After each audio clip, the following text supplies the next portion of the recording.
ঢাকা ৮ আসনের স্বতন্ত্র প্রার্থী ও ইনকিলাব মঞ্চের মুখপাত্র শরীফ ওসমান হাদী গুলিবিদ্ধ হয়েছেন। ঘটনাটি ঘটেছে শুক্রবার দুপুরের দিকে। হামলার পর তাকে ঢাকা মেডিকেল কলেজ হাসপাতালে জরুরি বিভাগে ভর্তি করা হয়েছে। পুলিশ জানিয়েছে, হামলার পেছনে কে আছে তা এখনো স্পষ্ট নয়। এর আগে হাদী অভিযোগ করেছিলেন, বিদেশি নম্বর থেকে ধারাবাহিকভাবে হত্যার হুমকি আসছে। তার মোবাইল নম্বরে অন্তত ৩০টি ফোন ও টেক্সট পাঠানো হয়েছে।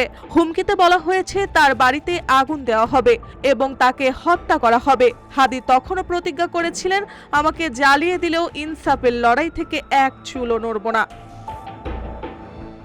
কিউব হোল্ডিংসের গল্পে সেই রেখাটি আঁকা হয়েছিল আজ থেকে ১ যুগ আগে। কেবল কাগজে নয়, স্বপ্নের মাটির উপর। শব্দ নয়, কেবল নকশাই আমাদের ভাষা। Cube holdings limited. হাদী ফেসবুকে লিখেছেন, এক আবরারের হত্যার মাধ্যমে নতুন হাজার আবরার জন্মেছে। তাকে হত্যা করা হলে আরো বহু হাদী তৈরি হবে। সেই আত্মবিশ্বাস ও সাহস নিয়ে তিনি এখন হাসপাতালে চিকিৎসাধীন। হাসপাতালে তার সহযোদ্ধারা জানান, হাদী অচেতন অবস্থায় ভর্তি হয়েছেন, তবে তিনি লড়াইয়ের মনোবল হারাননি। সমর্থকেরা হাসপাতালের বাইরে ভিড় জমান। রাজনৈতিক সহিংসতার এই ঘটনায় নিরাপত্তা ব্যবস্থা ও প্রার্থীদের সুরক্ষা নিয়ে প্রশ্ন উঠছে।